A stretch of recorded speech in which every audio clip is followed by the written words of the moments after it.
Welcome into Gregory Arena on the campus of North Central College, and a wonderful matchup here tonight on the wrestling mats inside Gregory Arena. The Battle of the Birds Nest Trophy on the line, and this is a nationally ranked team this year in North Central, 12th in the country, the latest poll conducted on December 20th.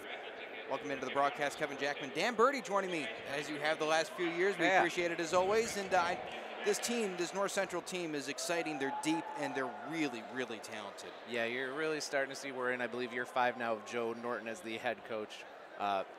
His program's clearly working, up to number 12 in the national rankings. Really just recruiting the area so well, getting deep at every position. We were talking a little bit earlier about how there's honorable mention, contender ranked guys at 6 of the 10 positions tonight. One of them's actually sitting out, so they have 7 overall. And we're underway here with the 125-pound match. And Mo Mitchell will be going for the Cardinals. Justin Hames for the Blue Jays. Mitchell, a NEQA graduate. He's a junior now. As we always like to do with our wrestling crowd here, and for those of you who are first-timers, things are a little bit different at the college level versus the high school level. With a really nice single-leg takedown there by Mo Mitchell. Get the nice start for the Cardinals. We have 3 periods, just like we do in high school, but in the first period, it's a 3-minute period. Then we follow that with 2 2-minute periods, and if it's tied to overtime and all that. There's also the always lovely ride time clock that you have at the college level. So right now, Mo Mitchell, who is in the top position, has a clock running in his direction. If he gets to over a minute at the end of the match of ride time, he gets an extra point in the match. Mitchell, the seasoned veteran, he has plenty of more matches under his belt, 10-4 this year. Justin Hames just 1-2, and he's a freshman. And I know from years of doing this with you, experience is something that you just can't overstate. Yeah, and you know, Mo Mitchell also has the luxury of wrestling against good guys around the weight class that he's in. So a little bit of an embarrassment of riches. He gets another takedown to take the 4-1 lead right there. And a little bit of an embarrassment of riches at 125 for Coach Norton. He has Shuzi Mizdagachi from Naperville Central, who was, I believe, a state qualifier when he was in high school. And right now, Ian Mullen as well out of McHenry West. He's been at Harper, so he's made his name up in the JUCO ranks. He's actually an honorable mention.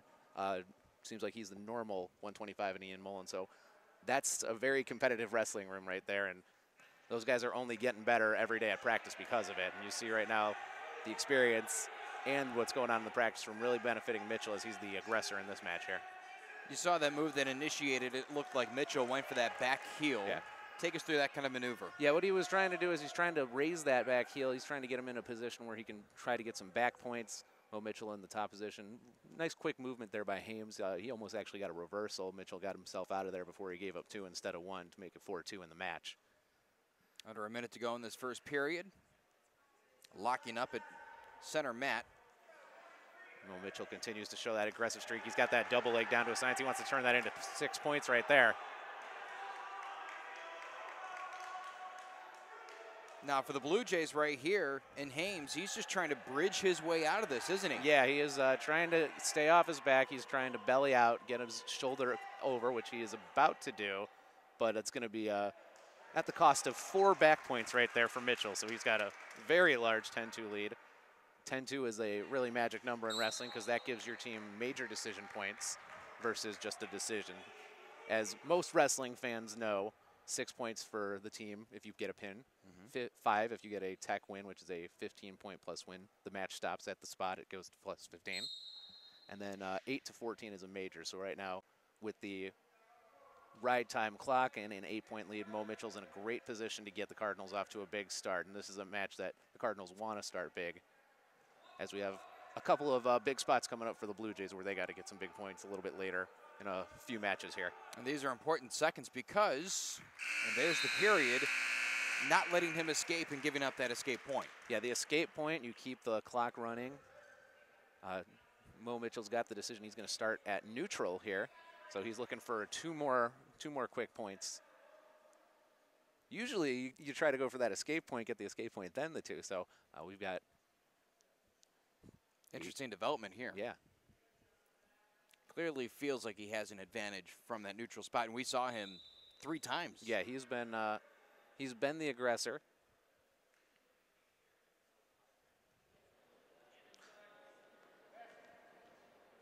Oh, actually, I think what happened is Hames picked down, and Mitchell just said, we'll just start from neutral then instead of going through him getting an escape point. And he shows right there with the heel pick. Very quick. Oh, no. They changed the score. They had the score wrong on the board for a second. So, yeah, it's 12-2. So he did start from neutral. He got the escape point. 12-2, and now the escape point for Hames. It's 12-3. I knew we weren't crazy there, Kevin. Right? Yeah. I thought so. Mitchell getting low drive. He's getting really good low base power. Going to try to stand up. Right now you have Hames trying to shoot a whizzer and to avoid this because it's 12-3 and things could get real ugly. He's got the whizzer across. Now he's looking for some sort of a little like cross face, maybe 3/4 move. Now what could be confusing to fans is even though Hames was on top there, no points. So why was it that he wasn't granted control? What happened is they were at neutral. Mitchell went for the takedown, and no one ever got into the position where they had completed a takedown maneuver. So you have to actually complete that takedown maneuver, which is where you've based your entire body around the other guy and got him to the ground. Under a minute to go here in the second period. Minute 39 for Mitchell on the ride clock. Yeah, so even though we have the score, it's 12-3, it's almost like Mo Mitchell's up 13-3 right now. But Hames starting to show a little life here in the second period.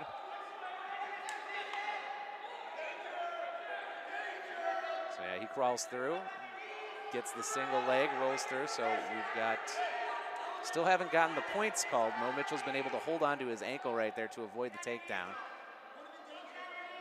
20 seconds and now a stall. Yeah, the ref called a stalemate right there as no one was making any moves. So really good defense right there. Mo Mitchell got a little, he hasn't gotten shot that deep on yet in this match. So good maneuver by him. He held onto that leg for dear life. He doesn't want to get taken down at all. And that double leg just is lethal for him tonight. Hames doesn't seem to have any sort of answer. Mitchell gets low, and the good thing about the double leg is if you are diverse with your motion, you can go to either side on it. And Mitchell's able to do that. He's got a big lead right now at 14-3 as we head to the third. It looks like Hames is going to start in the down position, just try and claw his way to a point. And Mitchell just, I believe, gave him the point. You are correct. They'll tack on a point before the clock even starts. Yeah, he's been the aggressor. He's been the better wrestler from the neutral position. The second he seems to get good low leverage is where he's been able. So Hames wants to keep him locked up at the chest right there. A good maneuver there by Hames to do so. Picks up the 2 points, and they fall off the circle. So yeah, I don't believe we've seen Mitchell from down position yet. So we'll see how he works there, trying to get an escape, get himself back to neutral, see if he can try to keep things a little bit lower than he did on that last. We got a little bit of a jumping the gun there by Justin Hames.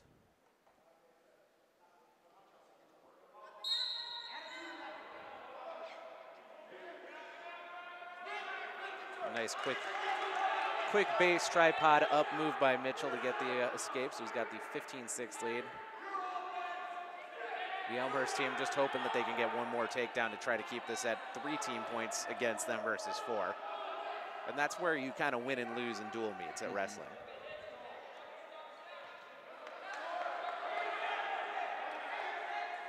Hames trying to shoot that gap and get some points back, but Mitchell fending him off right there. Yeah, Hames becoming, looks like the conditioning working out well, but once Mo Mitchell seems to grab the ankle like he is right there, he's just a little bit stronger. It was almost like a reversal type takedown right there where Hames had it so deep, but he just couldn't get it right over the edge. So that's going to be very big in terms of locking up a major potentially. And if Mitchell can speed things up, he might be able to get this to a tech. Up by 10, figuratively up by 11 with the right time as well. So he needs essentially 2 more takedowns. And he goes for one here. There it is, and you want to get the quick cut right here. So it's 19-8. So right now he's got to make a move that's going to be a takedown and probably throw him to his back at once to try to get the tech. He's got 20 seconds to do so here in the opening match. That double leg, it's been the bread and butter, but good move by Hames to try to avoid the pins. And that's probably going to keep us at just a major. It's 21-8 right now. And there's only 4 seconds remaining, and that will be it. So close. So close, but still a strong showing. You know, not one of your, you have, you know, like I said, the embarrassment of riches at 125. So you have guys who rotate in and out. So for, you know, one of your guys to come in and score a major victory for you to start off against one of your biggest conference rivals. It's a great way to start for Coach Norton and the Cardinals. So NCC leads, and coming up next to the mat at 133, Zach McCullough and Jamie Suarez. Got a little bit of a difference right here. Freshman for North Central versus a senior for Elmhurst with McCullough. Suarez, while a freshman with just a record of 6-5, he is on the honorable mention list, the last rankings from D3Wrestle.com. He also is a Wheaton North grad who finished 6th in state last year.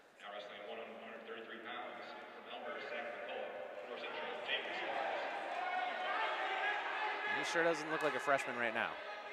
He's trying to go for that heel pick as well with the one leg already well in his grasp. Yeah, very impressive bounce so far by McCullough, but you can only hold it off for so long. Now he's just got to drive a little bit, and he does. A quick start there for the freshman Suarez. You know, we mentioned how recruiting and getting deep at positions is one of the goals of Coach Norton, and this is definitely a good showing of it. You're bringing guys who are not just going to state as seniors, but winning medal to the state as seniors come into your program. It's a really, really nice get for Coach Joe Norton right there. Now we'll talk about this, I feel like, more as the night goes on, as we start to progress away from the lightweights and more towards the heavyweights. But here, an element of speed and agility later on is going to be more power and control. Yeah, you'll see that as, you know, the smaller you are, the quicker you are. And you're going to see a lot of big motion, quicker moves. You'll see more of the power, as you mentioned, a little bit later when we get to the second half of the meet. More throws, more underhooks, using the arms, trying to use leverage in a completely different way from what you try to use leverage for here. Seemingly in grid lock right in the middle of the mat. Hand placement seems you want to incredibly important. Hand control is one of the more important things in wrestling. It can really dictate how you can move your feet to try to set up your moves for any sort of takedown, whether you're going single leg, double leg, heel pick. It really can set the tone. It's one of the most important things, and you know, especially when you get to the college level, pretty much all these guys know how to handle that. So it's a lot more difficult even at the D3 level than what you'll see at the high school level, where there's just a greater disparity of good versus okay versus not so great wrestlers. 2-1 lead for North Central here is Suarez battling with McCullough. And it just seems like they're feeling each other out in this first 3-minute period. Yeah, Suarez got really aggressive right off the bat. McCullough, I mean, he's a senior. He's experienced. He knows how to play defense. He's been in a college wrestling room for 4 years with a very good coach in Steve Marinetti, who's had some great accomplishments at Elmhurst. Took them to second at Nationals, I believe, in 2013. So, you know, even though right now North Central is on the up, I know Joe Norton himself would never discount a conference rival like Elmhurst. And that's why they got a trophy tonight. Exactly. Yeah, the CCIW has expanded over the last few years, which is definitely good for the wrestling conference as it's up to 8 schools. But as recently as about 4 or 5 years ago, there were only 4 wrestling programs in the CCIW. These were 2 of them. So those 4, along with Wheaton and Milliken, there's always a little bit deeper rivalry because those programs have been doing this for so long. I know for Joe Norton, I would assume Elmhurst was probably his #1 rival when he was a wrestler here. 4 seconds left in this opening period, and it's still 2-1. Quick shoot to the legs as time expires. But you talk about that deep rivalry, and this is a coaching staff that has been here. These guys have wrestled for this program, so it is instilled in these guys. Yeah, a lot the of culture here in this gym. Yeah, so much pride in that room.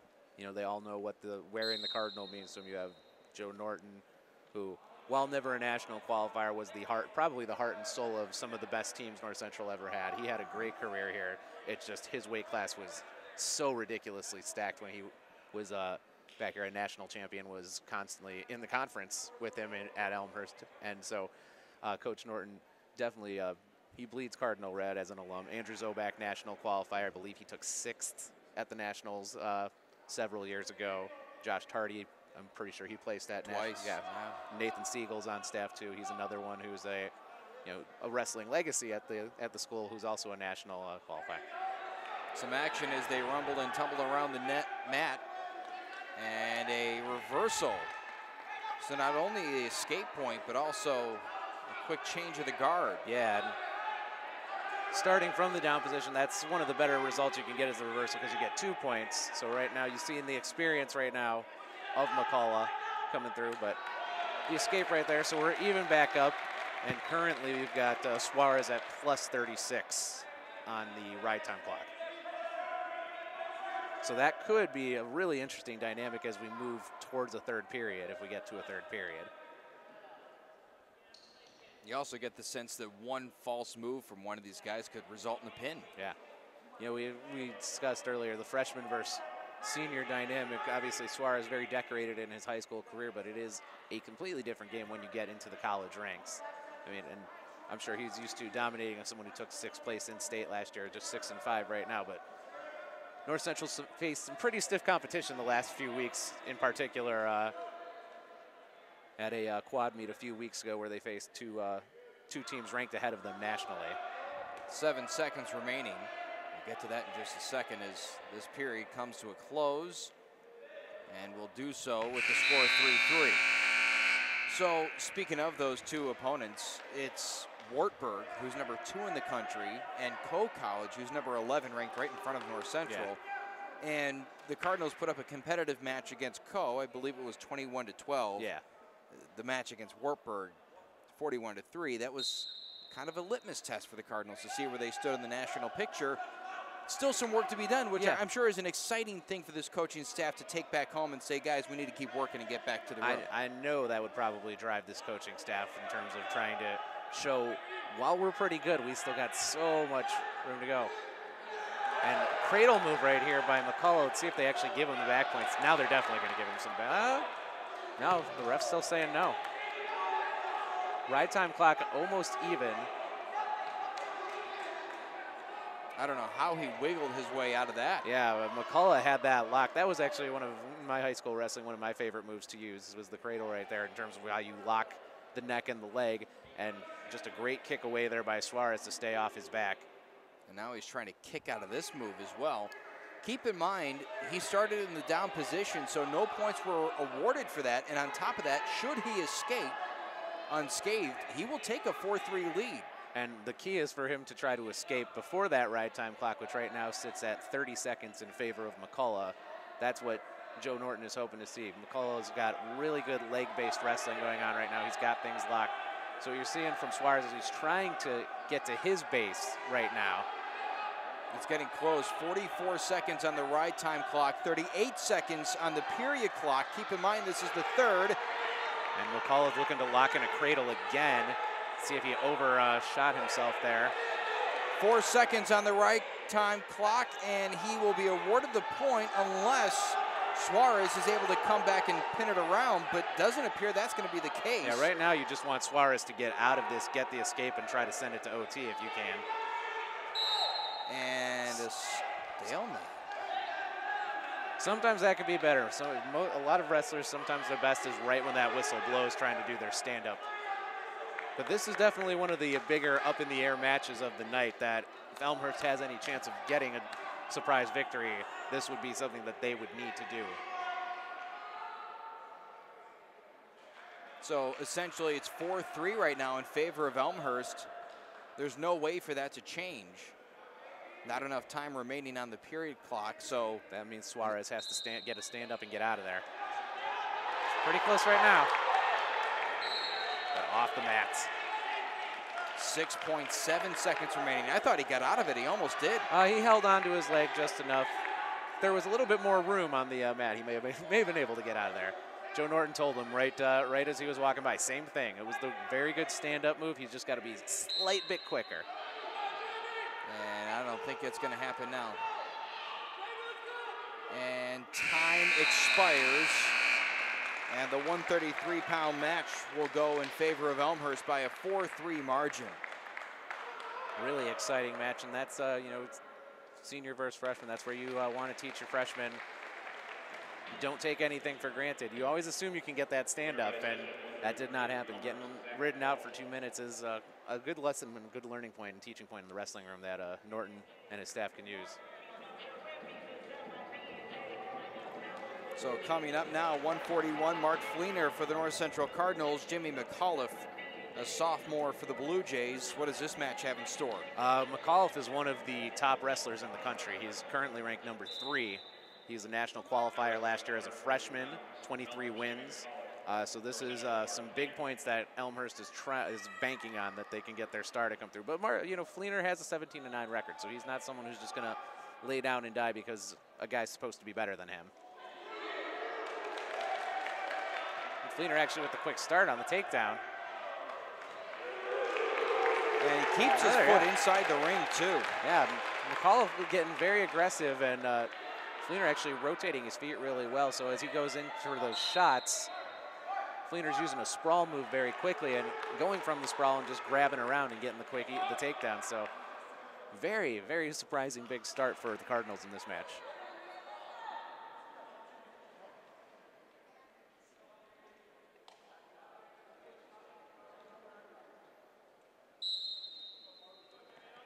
Big picture, Cardinals lead 4-3.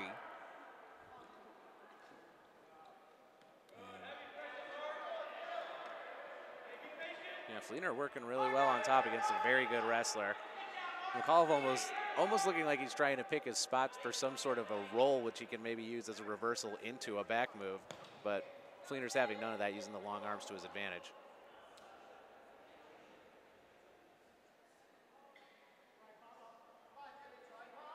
Trying to flip him around to his back. He's got a shot here. If he can climb his way up.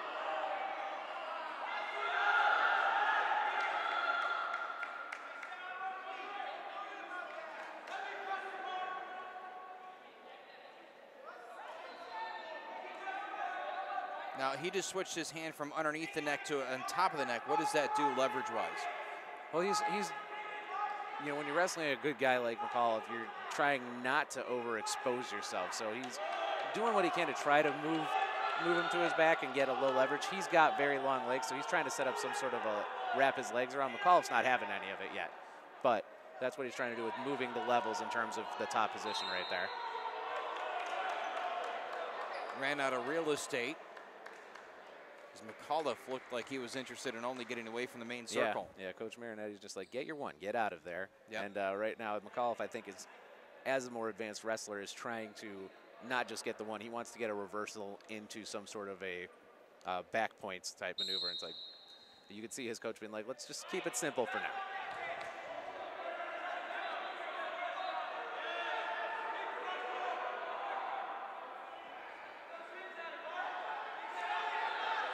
Fleener has that left arm pin. Yeah, almost locking the arm down, almost trying to get into an armbar motion. He's looking for some sort of a crossface right now. McAuliffe finally kind of getting to his base. Takes him back down before he's awarded the escape point. So it remains 4-1 as we wind down in the first period, 30 seconds remaining. Yeah, the one thing with McAuliffe, he's got a lot of accolades, but he has not wrestled a lot of matches. We're in January, and he's only wrestled 5 matches so far this year, so it might be his conditioning's not quite where it needs to be for that national level he was at a year ago as a freshman. Whereas Fleener has wrestled 22 matches already.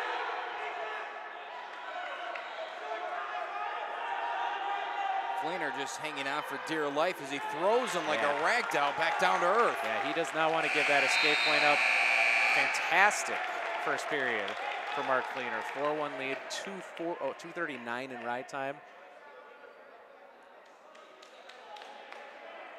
Yeah, that's almost insurmountable, isn't it? That's going to be quite a test, and Fleener's going to take the down position, try to get an early escape point and see what he can do, as he was the superior wrestler when they were both at neutral, using quickness and a great sprawl move to get himself a couple takedowns.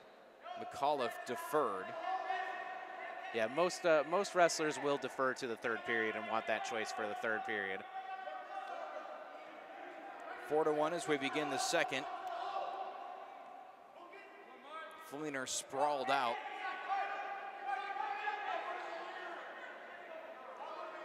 It's almost as if he could just take this 2-minute period and just try and stay spread eagle on the mat and not give anything else up. You can try that. There's a little bit of an issue sometimes what the refs have with that, though, where they will call stalling, and enough cautions leads to a point against you.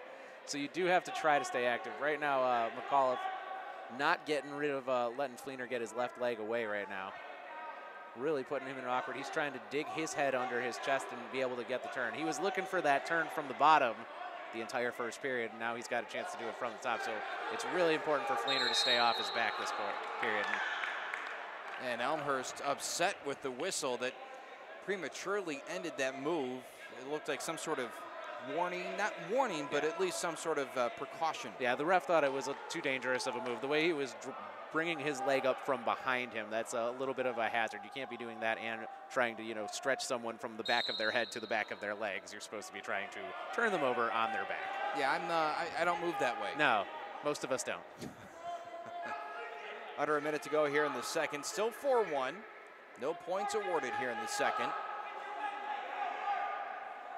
The ride time clock has dwindled down to 1:20 after sitting at 2:46. Yeah, at this point, you mentioned it would be best for him to just try not to get him, but he gets the escape point. So we'll kind of see this is kind of where the match begins, even though it's a 5-1 lead for Fleener. You can hear this place getting louder. Yeah, Cardinal fans want an upset. They sense it. Fleener has him topsy-turvy. A very deep, smooth shot right there. Takes his time, very methodical, has the leg. But to be able to crawl through, McAuliffe's going to hold on to that arm for dear life and try to get to the third period and avoid another takedown. And that looks like what's going to happen. Yeah, 2 seconds left. He's kicking and screaming, but to the third we go, and it's a 5-1 advantage for North Central.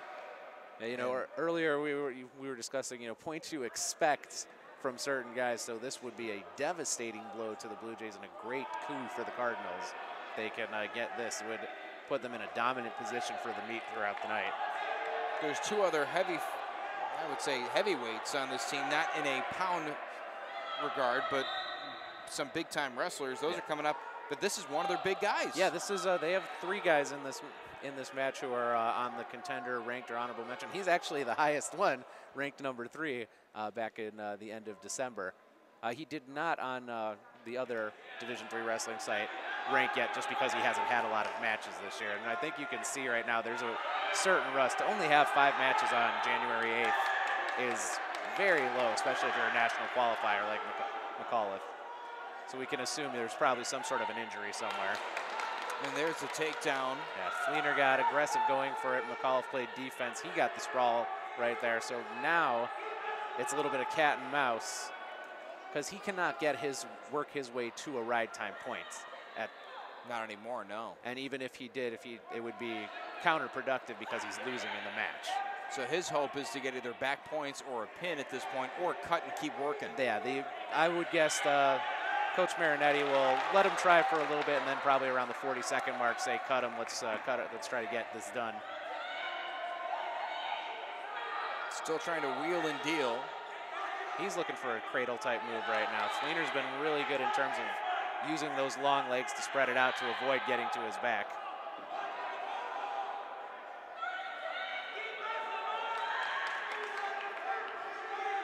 .32 seconds to go. 5-3 North Central with the advantage. He's trying to turn him, but Fleener continues to just spread out. And, you know, despite not being ranked, 17 wins this year, 19 wins last year for Fleener here in his junior year. Seeing if we're getting these, we've got a caution probably for stalling, but I don't think that's going to do much. So going for the pin, it's pin or bust right now for McAuliffe. 7 seconds to go. Trying to turn him over from his stomach to his back, and he will not make it. That is an upset of epic proportions right there for the Cardinals. You can see the excitement from Joe Norton on the side. It's a sideline, you know, it's a bench. Yeah, of course. Yeah, he's pretty jacked. I don't think I've ever seen him jump that high, actually.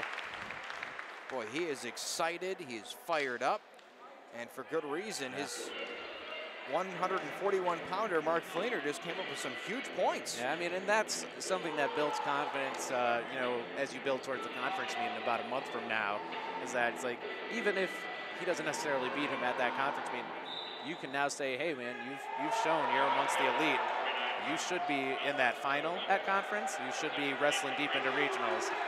So we move on to 149. We've got another honorable mention here for North Central on the national list. Anthony Rink at 19-7, wrestling a sophomore, Joe Rongis, Downers Grove North.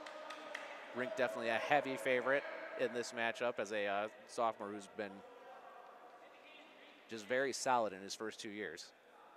Already picked up a takedown, but Rongis was able to get the escape point. Yeah, you can see Rongis is going to try to push the pace, and that's kind of been the theme so far from the Cardinal wrestlers in the first period. They want to come out right at you, and that's the difference in the last match, which led to a massive upset. Is you know, Fleener was the aggressor in the first period. We've seen that even Suarez, who lost his match, he was the aggressor in the first period, and I believe North Central has gotten the first takedown in all 4 matches so far. Easier to wrestle with an advantage than it is to play from behind. And it sets a mental edge as well in this sport. If you get the early lead, you show, you know, when we're both fresh, I'm the better person. Most of the time that means when, unless you've got someone who's just got exceptional conditioning, when we're both tired, I'll probably still be the better person in this match. Rink almost got the double leg, came up with just one, and now gets the takedown. Yeah, Rink, you know, we've seen the athleticism from these lower weight guys so far. And Rink's thinking about 6 right there. Yeah, he just barely lost his grip. Yeah, we discussed the mental edge. You're seeing the mental edge. And right there, Rongis, you know, tried to sneak a little bit as they both were in the out of bounds. And Rink was not having any of a great roll through right there. He's got his back points that he's been looking for the last 30 seconds or so. He's not going to be giving them. Oh, yeah, he will. There you go. 12-3 now. Very prolific first period. So now this is a point where if you're Norton, you are thinking pin or tech. Yeah, this just looks like Rink's match.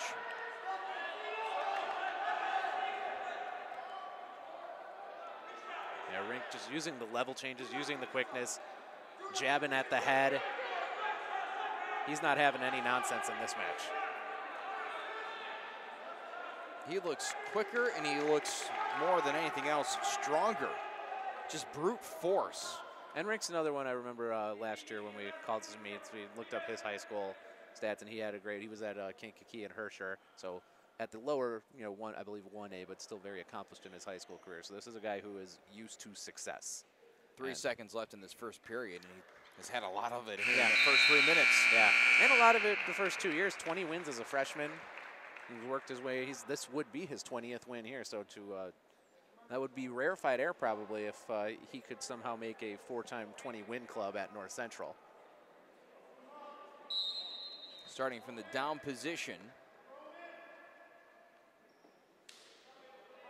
Yeah, up 10, minute 45 currently on ride time, so he's at an advantage. This is you know, maybe even a move just for Norton to see how does Rink work from the down position. What can he do? Because against any collegiate wrestler at any level, it's going to be tough to get that escape right when the whistle blows. Something these guys get used to at high school is just blowing their way out of there and getting the easy points. Against better competition, as Rongus tries to keep him deadlocked on the mat. Oh, good base right there by Rink, and he's looking for the reversal now. I think Joe wants him to just take his one, but he'll get his two. So yeah, we are in a position now where a tech is feeling like it's imminent. Wouldn't be surprised with a pin either. Yeah, he's been close on multiple occasions. Yeah, he's gotten back points before, so if he can get back points one more time, this match will be over. And he would probably want him to be back points and a pin, but they'll take either result, North Central, to end this. And that will do it. And that's it.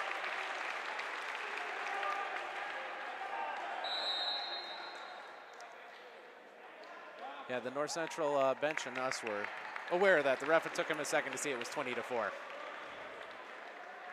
So that'll do it. 20-4, dominant effort over the first 4.5 minutes of that match. Yeah. And Rinka comes out with a 5-point swing. Yeah, tech in the second period is a show of just that you're a better wrestler right there. You know, he was quicker, using explosiveness, using all the elements. So we have another match here where one of the more decorated Elmhurst wrestlers is in Keon Durain. It's a senior from St. Charles East. He won conference last year. Currently on the contenders list nationally up against sophomore Raphael Roman out of Edwardsville. And at this point, if somehow the Cardinals can come up with the points as opposed to the Blue Jays here, you would assume they're in cruise control for the rest of the match. Oh yeah, and just again, we're seeing the aggressiveness in the first 20 seconds. You know, Roman doesn't care about any contenders list. He comes out, he's going low, he's getting the early shot, and he's got the early points right here at 2-0.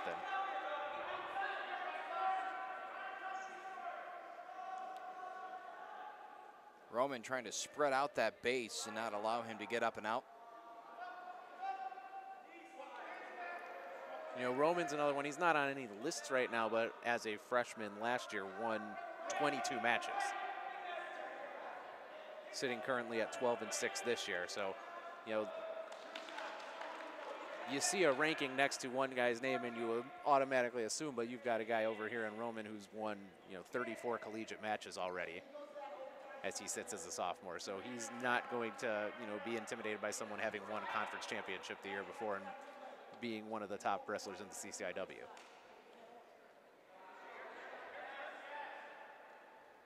Yeah, but right now, Keone Durain is playing from behind. Yeah. Yeah, again, this is one of their better wrestlers that, you know, if you're Coach Marinetti and you're counting on points from these guys and you're seeing just the aggressiveness from that first period, those first 20 seconds. We've noticed it in all 5 matches. North Central's using level changes, they're using leverage, they're using speed to get that early takedown, build that mental advantage. We've already seen it lead to one massive upset earlier in the 141, and early lead right now for Raphael Roman. And that comes to a screeching halt. And that's the sort of match that you would want to see if you are the, you know, more highly decorated wrestler. Slow it down. You see, you're seeing Durain wait for the shot to come to him as opposed to be the aggressor or try to come from behind and make something happen that's not necessarily there. 3-2 in advantage of the Blue Jays with 30 seconds to go here in the first period. The ride time clock is winding back down to an even 0. Yeah, very good match so far. Both of these guys with a nice takedown. We're seeing what, you know, experience. You've got a senior versus sophomore with Elmhurst having the senior there. So that's where we'll see how that plays out. That was the one match that Elmhurst scored a win in earlier. It was a little bit more experience, a senior versus a freshman, in what was a kind of an even bout. And that'll be it for the first period. 12-3, the Cardinals lead, but they trail 3-2 in this individual match. As we move to the second. Neutral position chosen by, I believe, the Cardinals. Yeah, very interesting move there, because the last time both guys were in neutral, it went Elmhurst's way. So this is a very even matchup, though, so far. And again, just like you did in the first period, good level change, getting low, explosive takedown, but really good sprawl there by Durain. Both guys showing an impressive array of skills so far.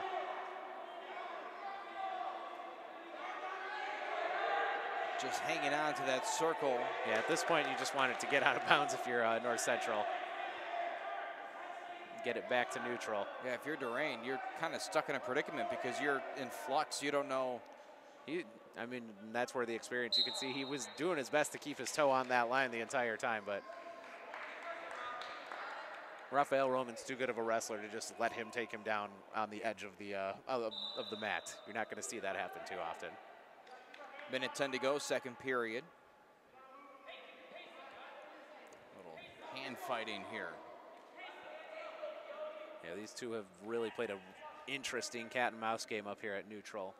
No one quite sure who's going to use what level change. You can see, you know, Roman's looking to be a little more offensive while Durain's looking to be a little bit more defensive, as that's how they each got their takedown in this match so far. 44 seconds to go. And you mentioned asking about hand control and how important that is, and you're seeing these guys are really fighting for that hand control. Going back and forth as they lock heads right now.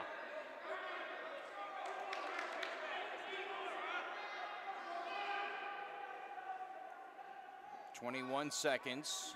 Yeah, Durain's trying, it's almost like he's trying to bait him into a level change he doesn't want him to do, or that Roman wouldn't want to do. So Roman's got to be the aggressor and do it on his own accord, because right now it seems like he's playing a little bit into what Durain's game plan is as we head to the third. Yeah, not a lot of action to close out this second period, and we'll go to a third with the Cardinals down by 1. You know, Roman will also have to fight off an escape point that almost seems like a guarantee, but if he can keep him down. Well, I mean, what's interesting is he's only got the one takedown in this match, but he's definitely been the more aggressive wrestler from the neutral position. So, you know, if you're Coach Norton, you give it about, 30, 40 seconds, see if there's anything, maybe a mistake that can be made that can be to his benefit, and then at that point, we'll probably see him say, cut it, let's try to get the points and tie this up in the neutral position. I don't believe ride time clock will come into play, although it is now in favor of the Cardinals. It's still, it's still mathematically in play. It would be a very long ride out, though, for Roman. If he can get there, that gives him a little bit of insurance, and it would tie the match. You can see Norton's right now. He's thinking about, do I want him to try to tie it from neutral, or do I want him to try to tie it from the ride time clock? So this is where the coaching decision happens. And I think right now he's going to try to let him ride him out. It seems like it. The ride time clock, as you can see in the upper left-hand corner of your screen, is at 41 seconds and counting up. Yeah, Durain using the tripod motion right there to get himself out of there. So looks like he's going to do that. And there's the escape point. So, but still 55 seconds to try to tie is, I think Joe Norton will take that with one of their best wrestlers against his guy. Well, here's the thing. If Roman can get a fall and then ride it out for 12 seconds. Yeah, if he can get a takedown within these first 20 or so seconds, he really has a chance to spring the upset. But he's only got another 20 seconds to do just that. Yeah, Durain's stance right now is really solid. But look at that, the quick level change. That's been, you need to keep it in if you're Roman, and he did not. Oh, man. Norton's not going to be happy about this one, though. Asking why he didn't get the takedown. In your mind, did he deserve the takedown? It looked like they went out of bounds just a split second before he got into the takedown position. So I think it was probably a good call, but a really great level motion move right there. That's what Roman's been doing, but he's got to do it now, and he's only got 10 seconds to do so. So all he can hope for is a 4-4 tie. Yep. And he's going to be denied that chance, it looks like. I like the aggressive try there, but again, you see veteran, one of the best wrestlers in the conference, but a really strong showing by Rafael Roman. This is a guy who these guys do meet at this building in about a month from now. Could have something go the other way, so. They actually awarded Elmhurst the final 2 points. Yeah, he went for the, Roman got aggressive going for the takedown and ended up getting taken down, but he would rather, go down trying than just have it 4-2 with nothing happening. So yeah, it ended 6-2, but a regular decision right there. We hit the halfway point of the meet with the Cardinals leading 12-6. Now I believe that at this halftime intermission, they will honor some previous teams, the 2008 and 2009 teams to be exact. Yeah, it would be the 10-year anniversary of a team that won the CCIW. Oh, they'll be honoring both the 08 and 09 teams. So yeah, this was kind of the heyday of the Kevin Bratland era, where Joe Norton was one of the wrestlers. The Ewell brothers were also involved, both of them placing at nationals over the years. So see a little bit of a ceremony that honors Cardinal past as their strong present waits it out in the locker room and gets themselves ready to try to lock up a CCIW victory. We're going to step aside. We'll take a break for this 10-minute intermission period. We'll be back for the final 5 matches on NCTV 17.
was always nice to have someone to go with on those track trips.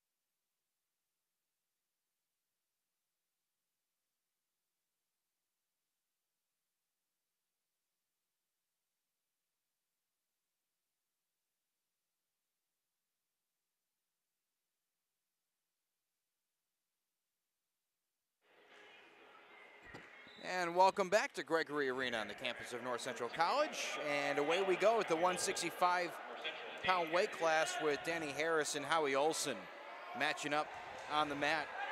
And Danny Harris has picked up a couple of accolades so far this season, including CCW Athlete of the Week. And here he's trying to get the Cardinals back on track after a disappointing, not unexpected, but a close match at 157. Yeah, Danny Harris, a senior here at North Central, has had some ups and downs over the years. 10 wins as a freshman, 1 as a sophomore, and then last year 18-13 record. So definitely someone who you can see the work in the room is paying off, because he's become a key contributor as he's 15-7 this year in his senior campaign.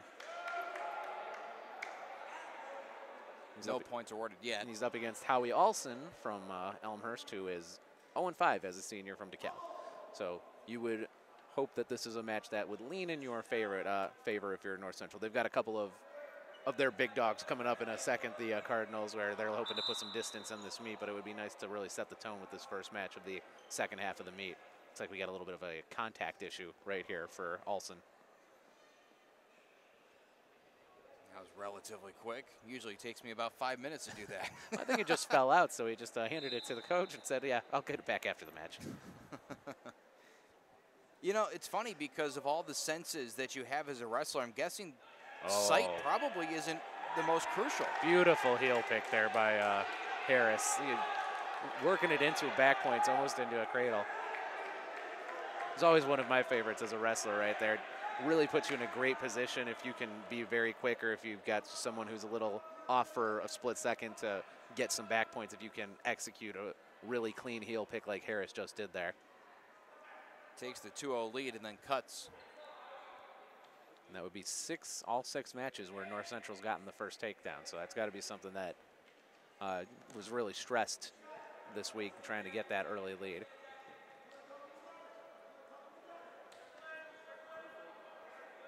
Jousting on the edge of the mat.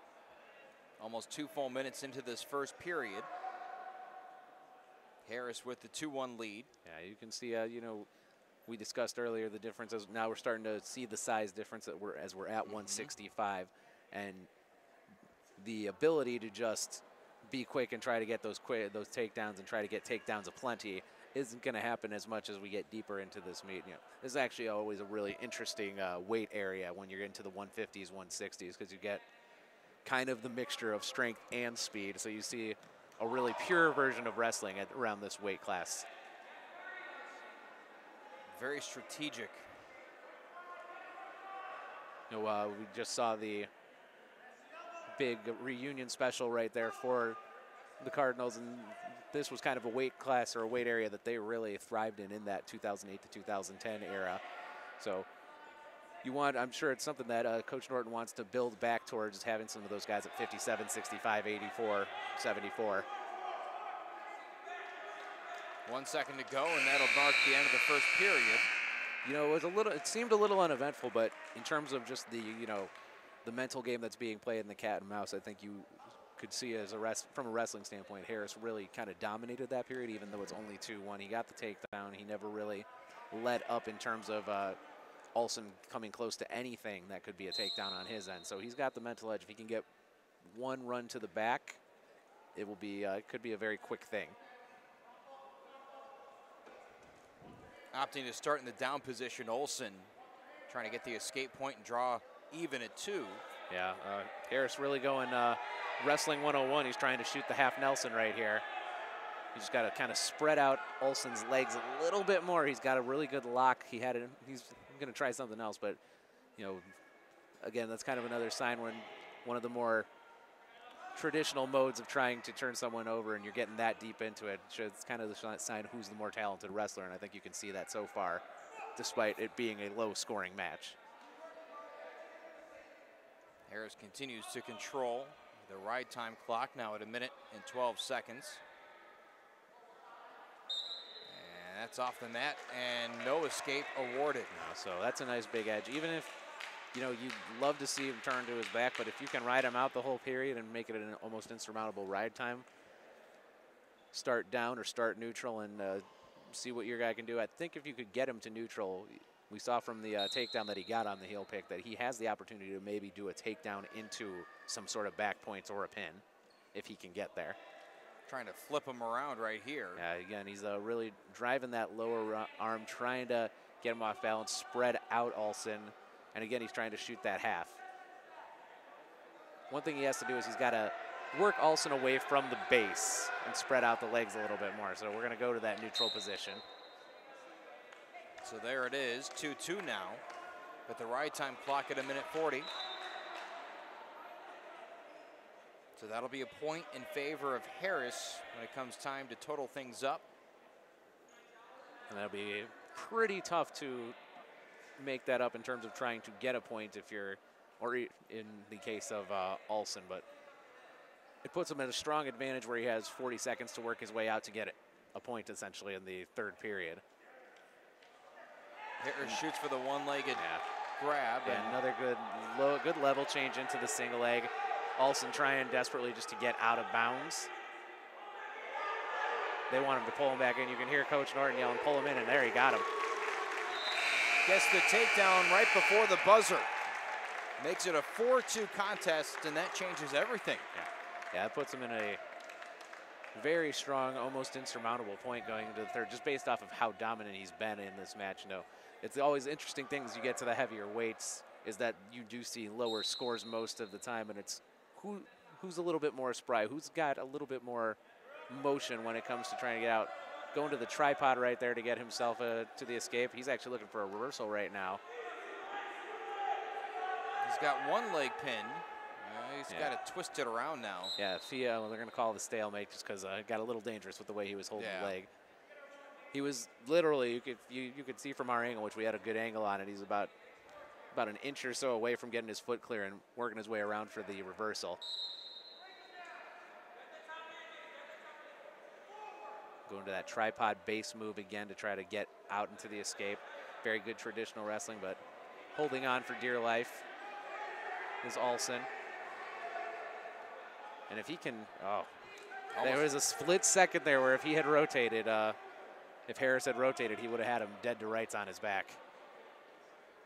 I think it was more of a moment of sheer panic that he might wind up in the wrong position. It's one of the interesting things when you're in that match. There's time where your coach is like, oh, it's right there, but you can't see it because you're in the thick of it. Middle of it, yeah. Trying to do what you're supposed to be doing from the down position, which is avoid the pin. I feel like wrestling is one of those sports where it really is easier said than done. No, it sure is. Got a stalling warning right there. The ride time clock has gone under the minute for quite a while now. We're at 23 seconds in favor of, but looking for the reversal. He's almost there. And he gets it.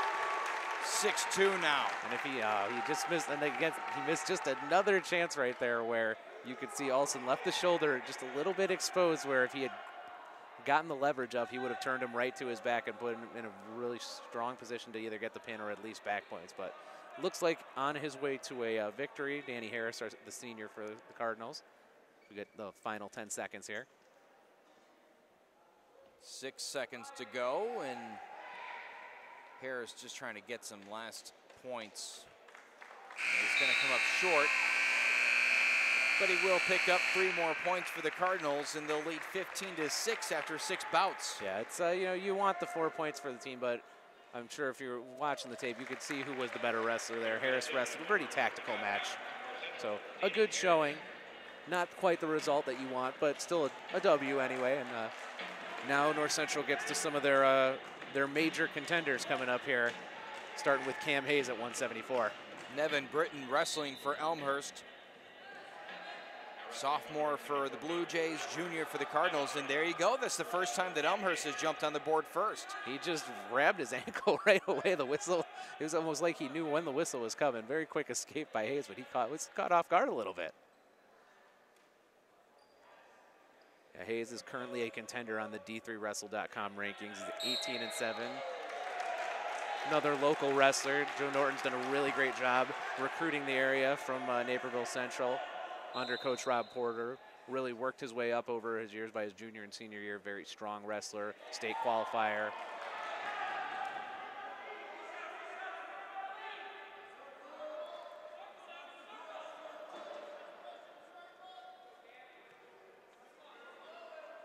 A lot of action here. And it's not even like they're being patient, feeling each other out. They're going after each other. We're seeing shots and sprawls and all sorts of things. And again, right off the whistle, you can see Britton again looking for that quick takedown, but this time very quick sprawl there by Hayes. Now he's in a strong position if he can keep him on the mat. He cannot do so. But these are the types of matches, having covered Cam Hayes back when he was in high school, he likes this. He likes when people get a little chippy with him. He'll take some speed, he'll take some action, and he'll try to wear you down. Almost is like both of these guys are on an offensive line of scrimmage and they're just waiting for that snap. Yeah. Because immediately after that whistle, they both try and shoot a gap.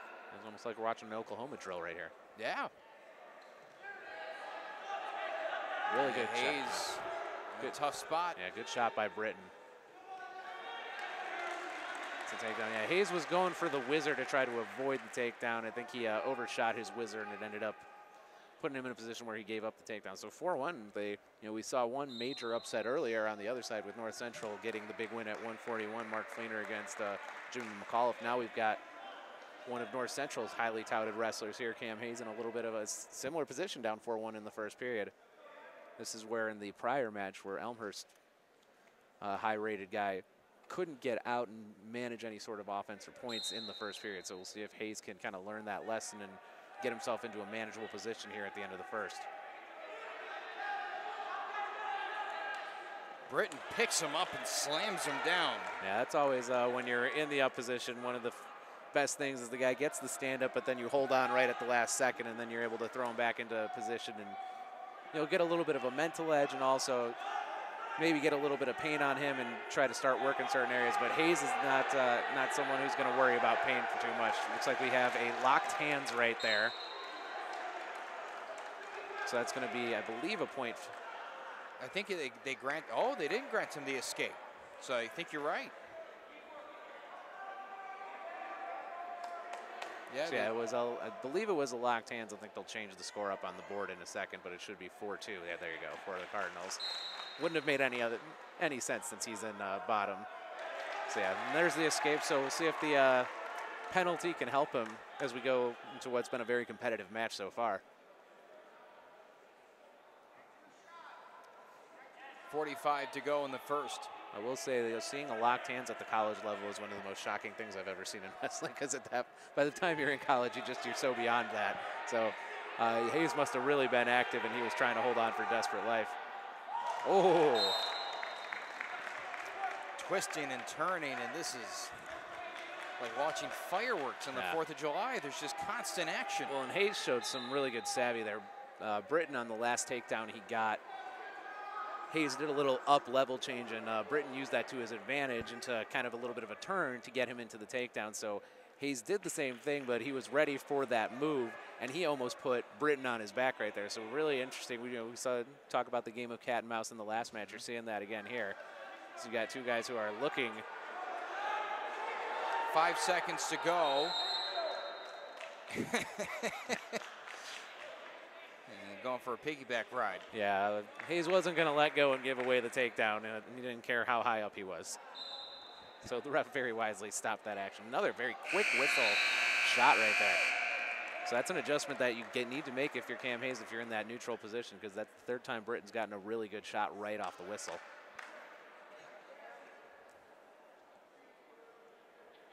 Looks like the Cardinals will opt to start in the down position here in the second period. Yeah, you got the gift earlier from the locked hands penalty and getting the extra point, so you get a chance to even things up.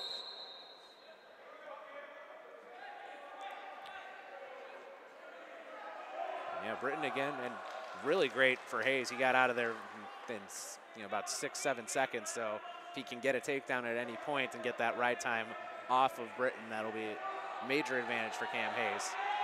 He's going for the bull rush. It carries them both off the mat. And that could also be interesting as we go into the third period, because if you're Coach Marinetti, do you want to risk getting rid of that ride time point and start in the down position, or do you want to just hope that your guy gets the takedown, because we haven't seen an actual takedown yet from Hayes? Pretty even match so far, and it bears out on the scoreboard, 4-4. Yeah, the interesting dynamic is that it's been the 4 points for Britton are by 2 takedowns, whereas Hayes has got 3 escapes. Hayes in a precarious spot. Yeah, he's holding on to the leg, desperately hoping to get out of bounds, and he's just barely able to do that. The Elmhurst staff was looking for some help from the ref, but Hayes was very savvy in where he was on the mat. So you have 2 guys who are just really going back and forth, and it's like they are in each other's minds with the way that they're shooting and defending against each other so far. We've seen 4 minutes of wrestling between these two, and it looks like Britton is already pretty exhausted. Yeah, it's interesting because he's a sophomore, 3-4, and you have Hayes who's on the contender list at 18-7. So with 7 matches, and we saw this earlier with McAuliffe, who just had 5 as that conditioning. But again, another takedown there by Britton. It's very interesting.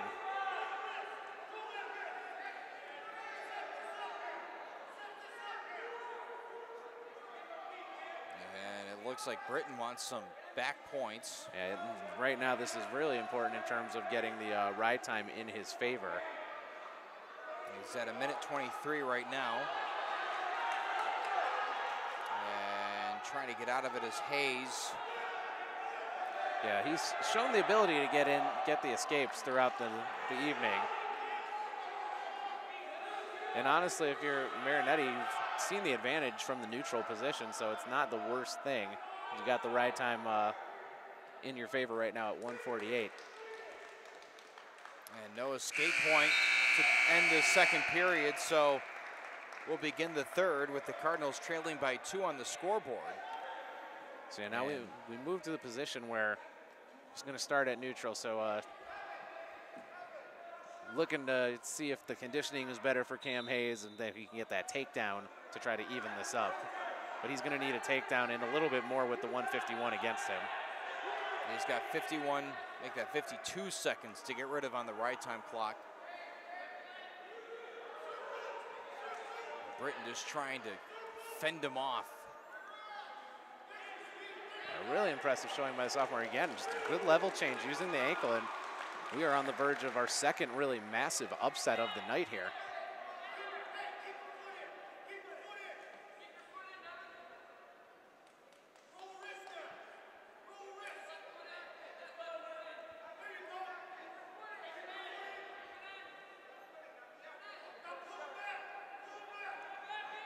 And yeah, right now Hayes is trying to get off the mat and start this over, maybe try to get the quick escape and then look for some magic. He's going to need something dramatic here in the final 1:09 of this particular matchup.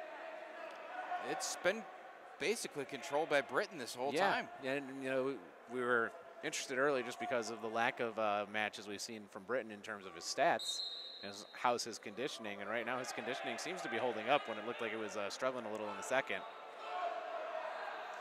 But good quick stand-up by Hayes. That's what you want to see from Norton. He's telling him you got to move a little bit quicker.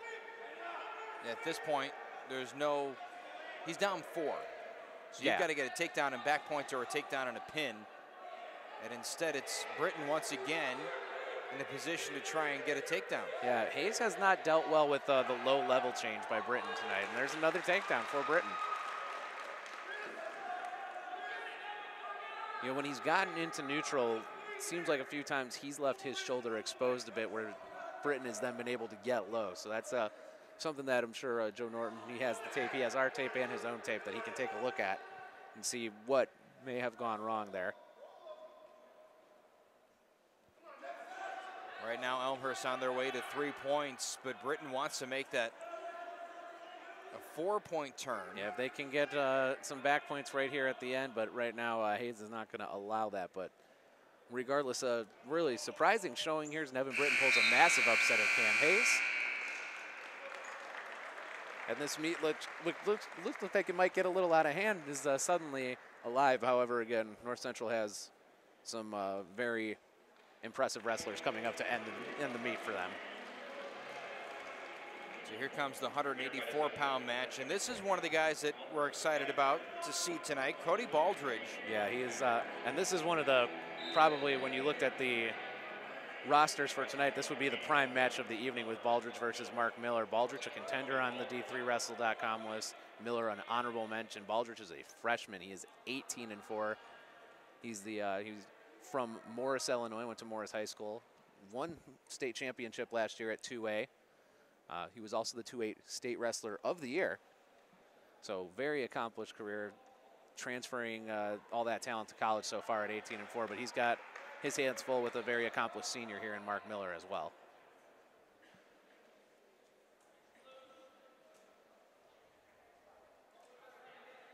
And if you're at this point, if you're Elmhurst, you're in must-win territory, as you have a very lopsided match potentially coming up in North Central's favor at 197 with Vital versus Gallo, who hasn't really wrestled much, and Vital being one of the top wrestlers on the team. So even at 285. Yeah, 285 is another one, but if you want to give a shot at 285, you need this match if you're Elmhurst.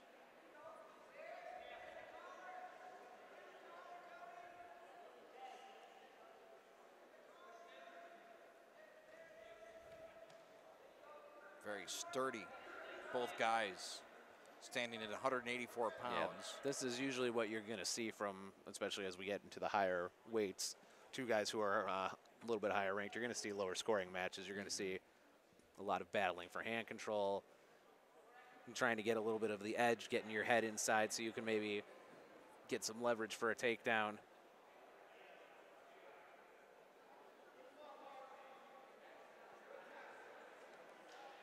There's a quick shot came up empty. And we've discussed a couple times in some of the matches the age experience if we have some guys who are, maybe 2 or 3 years apart, and that is the case here. Miller is a senior with Baldridge as a freshman. So you see how that might play out. You had an earlier match at 133 where it was quick start for freshman Jamie Suarez, and he ended up losing a very close match to Zach McCall, who's a senior. So then on the other side, we had a, junior, or one of the other matches that North Central lost was a senior versus a sophomore. So the age difference, the age disparity has favored Elmhurst in some of the matches, but Baldridge is a little bit more of a blue chipper, being a state champion last year at the high school level and being 18-4 here already as a freshman. Not even an inch. Either of these guys have budged here in the first period. There's 20 seconds to go and not a point up on the board. Yeah, these guys, neither one's giving in. Like I said, we talk about the game of cat and mouse as we get to the end of the first period, and it might come down to who makes the mistake when they're in the down position or the up position in this match. Yeah, I don't think either of these guys have hit the mat. Yeah, we haven't seen an official shot because no one's been able to get hand control, but very active, two really good wrestlers. You can see that we're in for a little bit of a dogfight in this one, as we were anticipating when we saw the lineups come out tonight. So here we go. Baldridge will start down and try and work his way to a point. Really good stand up there. Nicely contested, though, by Miller. Miller has that left leg of Baldridge wrapped up, and now almost getting away. He's trying to run away, and he does. Yeah, Baldridge had a really strong stand up. It was a nice counter by Miller, but Baldridge almost kind of went back to the base. He's like, you know what, I don't have a whistle, but I'll start my own whistle again. And then he did a nice stand up there to get, and got a little bit of a sprint in, worked the cardio a little bit. So he leads 1-0. That's it. That's the only point.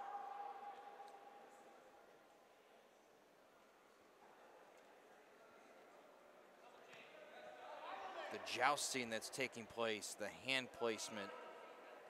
Yeah, you're seeing really high-level wrestling. This is, when you get to state meets at the high school level, or you get into regionals or nationals, these are the sorts of matches you see when you have two really high-level, evenly matched guys. And you'll see a score is only 5-3, but if you know wrestling, sometimes those can be the most exciting matches. 50 seconds left to go in the second. Baldridge and Miller locked up.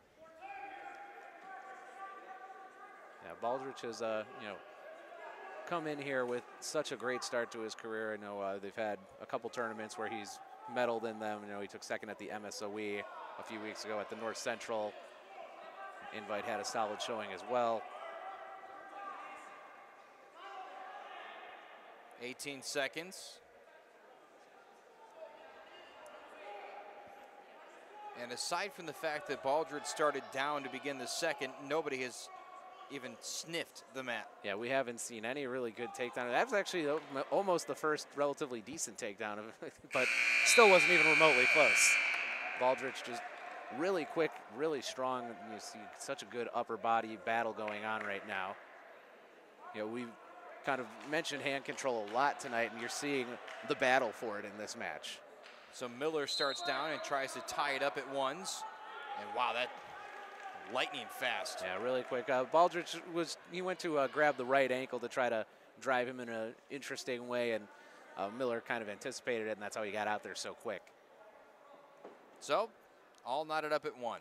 Yeah, we've seen these guys fighting at neutral with no one really getting an edge in terms of, we haven't even seen like a very deep developed shot yet in these first 2 periods and 30 seconds. So for our listeners, what happens if it's 1-1? If it's 1-1, we will go to I believe the collegiate rules start us with another 1 minute from neutral overtime, and it's sudden death in that regard.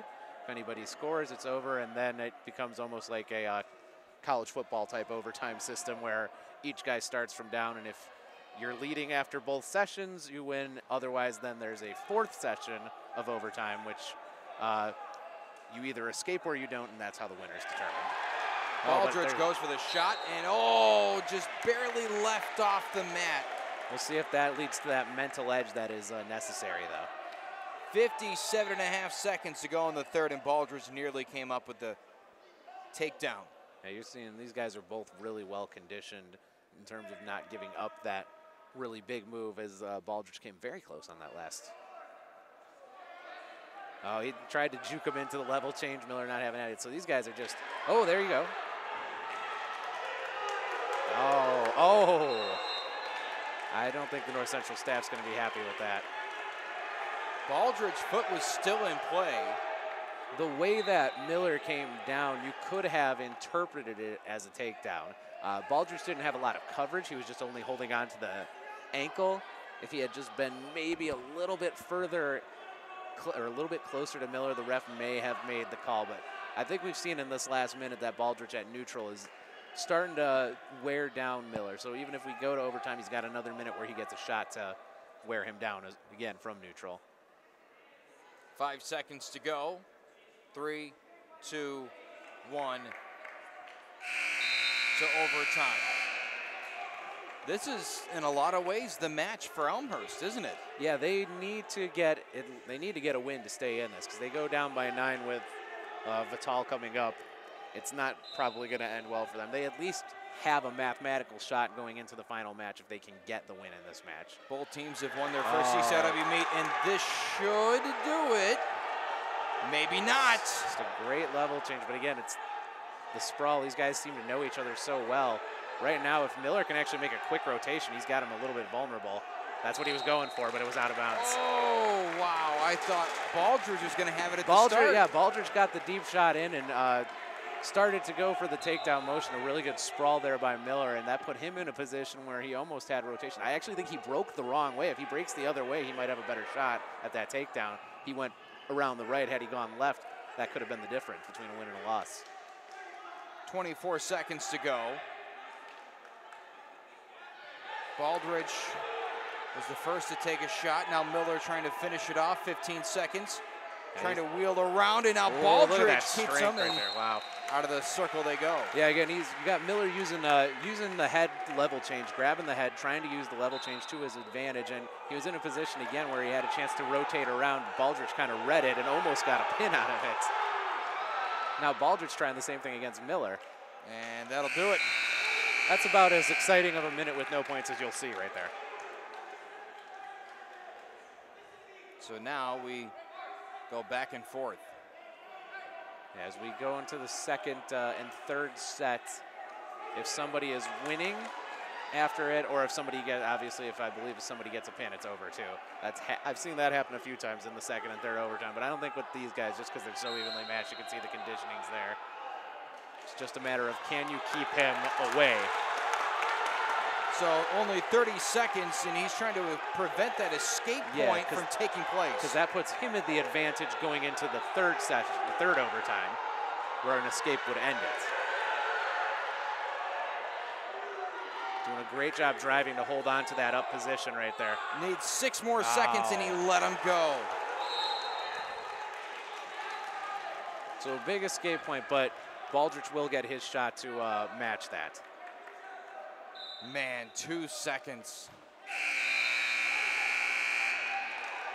So now Baldrige starts down, Miller starts up. And it's a must escape time for Baldrige. He has to get out in these 30 seconds to keep it alive. And then a coin flip will kind of determine our fate. Baldrige, I think he's going for the reversal. He is. He's trying to get some big points. Ties it up at 2s. The take is one we have yet to see a takedown in this match.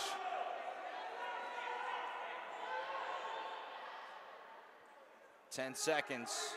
More gridlock.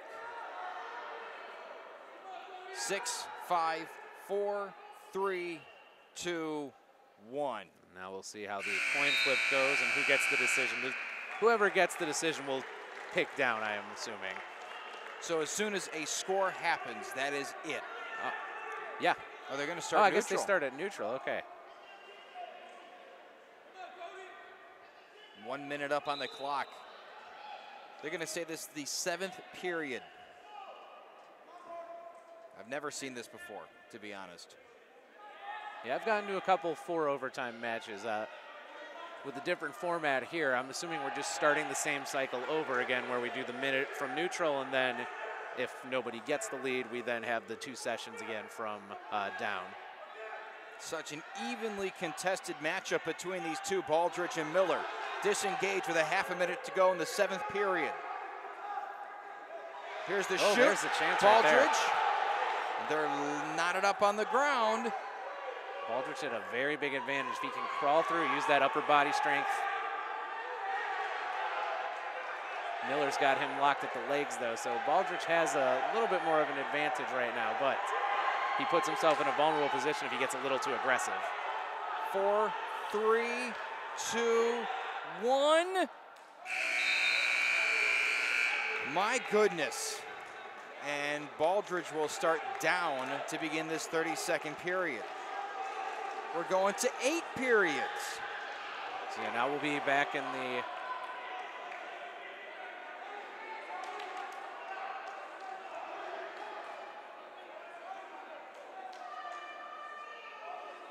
So a little bit of confusion over at the scorer's table right now as they're looking at the ride time clock.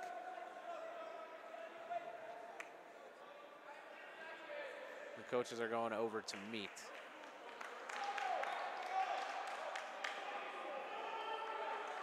So they put the ride time clock on 19.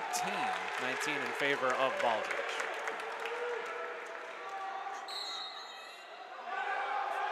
Baldrige escapes. He's got the quick escape. Now the question is, can he get some sort of a takedown? Because he has to have the lead after both sessions.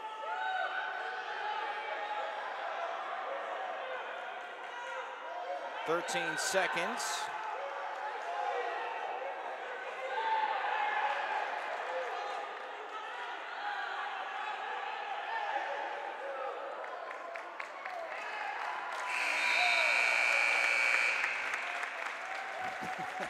So yeah, we'll just keep going. This could be a while.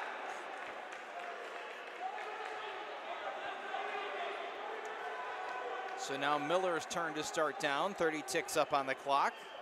And if he gets an escape point, we're knotted back up. So yeah, Baldrige tries to prevent it. Yeah, Baldrige looking to ride out for the win right here. So that was big because we've seen Miller really good from the whistle into getting to his stand-up move to try to get out. So 15 seconds. Just got to hang on. 10 seconds. He can just hold on for dear life right here. 3, 2, 1. You got it. Baldridge able to upset Miller at 184 pounds after 9 grueling rounds. Holy moly. Well, 6 overtimes, that's definitely a wrestling first for me right there. Unbelievable. And some critical points. Yeah, that puts North Central in a very dominant position. They know they'll at least go to the final match with the lead and have one of their best going for the win right here. 197 pounds, Tyler Vital.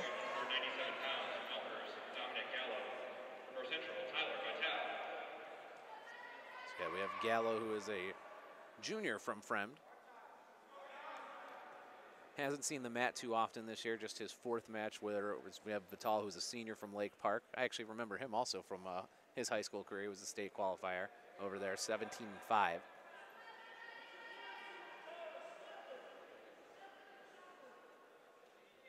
Both guys nearly topping out at a whopping 200 pounds. Well, and what's always interesting as we get to these larger weights, we see the disparity. We go from 174 to 184, 184 to 197. Is you can get matches where the weight disparity is there. You could have a guy who's close to the 197, maybe wrestling someone who's 190. Sometimes that strength can come in. That extra pound or 2, or maybe sometimes 5, might be a little bit of a difference. Looks like Vital has the advantage in the head position. Question is, can he get hand position correct and then make his move?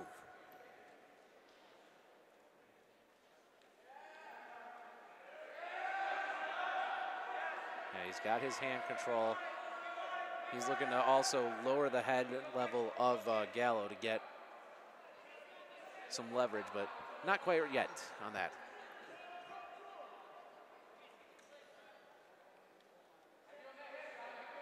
.220 to go. First period. Yeah, we've seen a lot of battling as we've gotten into these heavier weights in terms of getting the position. I feel like it's been so long since we've seen a takedown. It has been probably 20 minutes of real time. Gallo went for one and came up empty. Yeah, Vital seems to be, his stance is a little bit higher. It looks like he's got a little bit more juice right now. He's almost looking like we haven't seen much defensive wrestling in the first period from North Central, aside from Baldridge and Miller in that last match. And it looks like Vital's kind of trying to lure in his opponent right here, have him make the mistake and maybe try to go for something big right off the bat. 45 seconds. Pizzo is too high for the double leg grab. There he goes again. Yeah, Gallo's starting to get, Vital's starting to get a little bit more aggressive right here.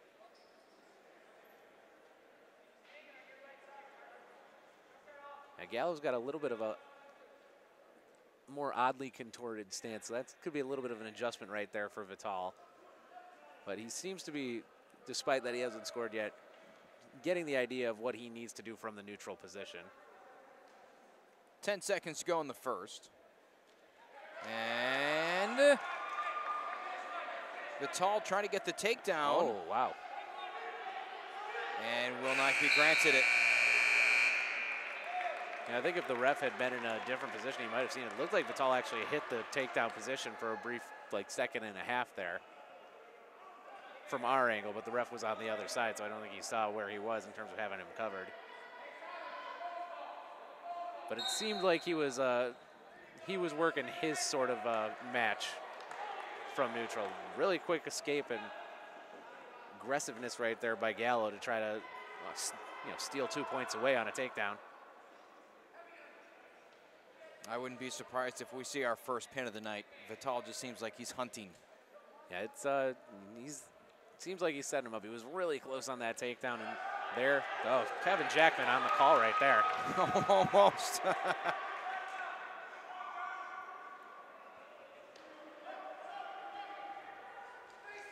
Really good just the level changes, using into a a double leg type motion, and a double leg into a near pin as you were looking for right there. I didn't know you had these Tony Romo like skills the for wrestling. premonition. Yeah. Steve Stone as well. Quick escape in, or was it? I haven't seen the one go up yet.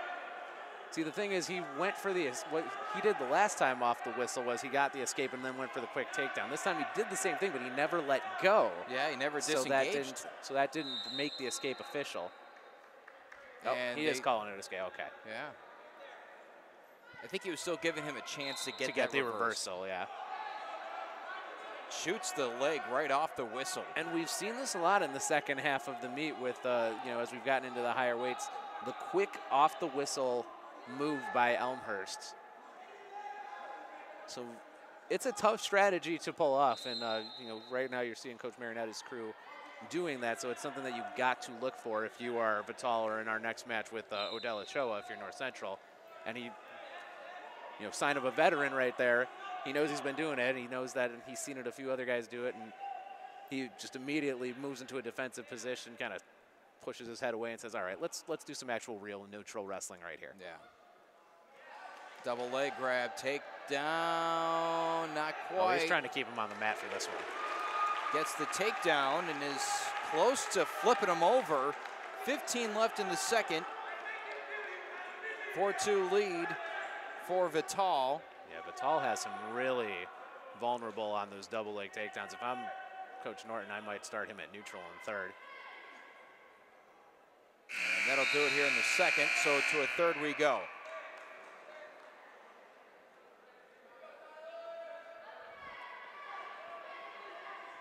Cardinals could lock up the match here.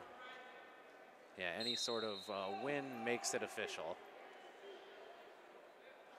Both teams 1-0 in conference. Yeah, it's a very interesting dynamic in the CCIW this year. Vital just trying to fend him off, and he gets the escape point, now goes to work. He's looking for another double leg.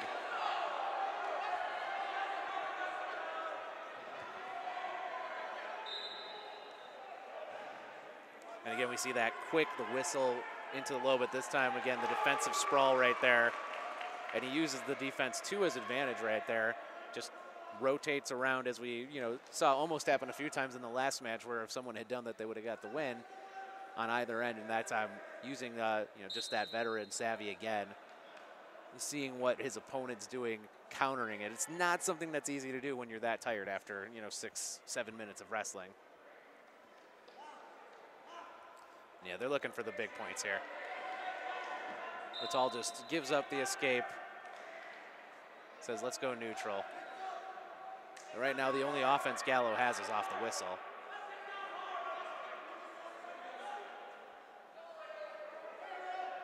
Minute left. Called the stalemate right there. Yeah. So if I'm Vital at this point, I know what he's going to do. I hear that whistle. I'm just going to back up, even if it gets me a stalling warning. Oh, but actually, in that time, Gallo doesn't do it. So, I don't have your prophet powers right now, Kevin. Oh, he's looking to wrap that leg into something that can get him to his back. Vital just pounds him into the mat. And now he'll cut him. Trying to go right back to work as well. He is like a predator hunting down his prey. Yeah, right there his aggressiveness got the better of him because it's just been a completely different match when they're both at that neutral level. Yeah. And that's where if he can get to the neutral level, he has a shot. There's been a few times he's gotten a double leg in where he's been close to his back, but now the clock's ticking against him, so it's going to be tough to get there. 9 seconds stalemate called. There is still a chance, I believe. Not really. He needs another takedown to make it a 4-point decision. Yeah. And he'll get it. He'll get the takedown, but the right time clock's going to come up 1 second short. Oh. So 3 points for the Cardinals. They do clinch the match, and with that, they have beaten Elmhurst prior to the big boys taking the mat. Yeah, we are right here at the end.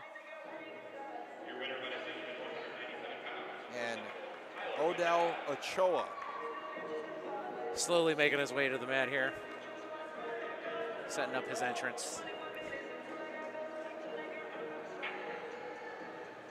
And we saw him wrestle last year, and as a freshman, he looked really good. Yeah, and this year he doesn't have to deal with football players coming back to wrestle for his spot. So this is his gig probably for the foreseeable future. He's 9-5 so far this year. He is on the honorable mention list, Odell Ochoa. He did also take 4th in state at the high school level 2 years ago at Argo.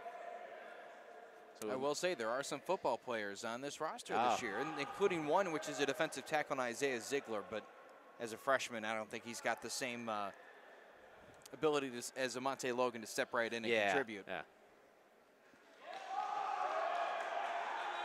Ochoa, a little bit of quickness from the big man right here. He's got a chance to get a takedown. Yeah, he's just got to keep him on the mat. That's the key. And he got it. He kept that foot in the ring. What a move.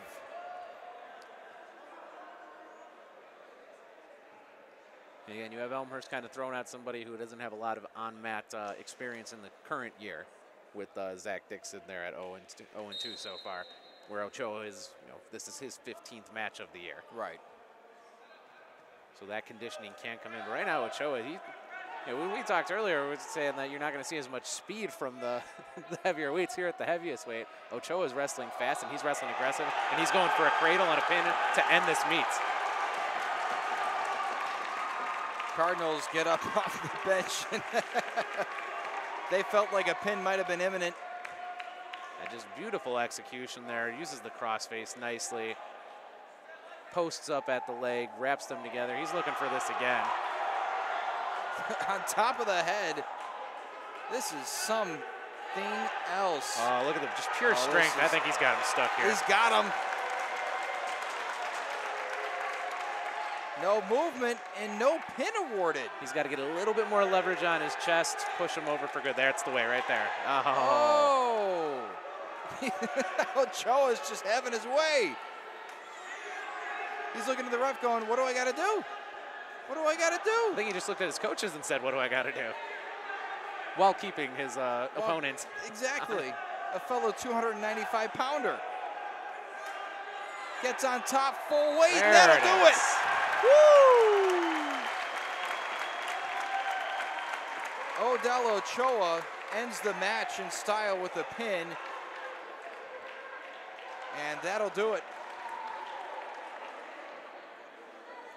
Looked like Dixon is requiring the training staff following the bout. We hope he is all right. But with that, the Cardinals have won. And by an impressive total of 27-9. And you want to test the depth of this Cardinal team, and the Blue Jays saw just how deep they are.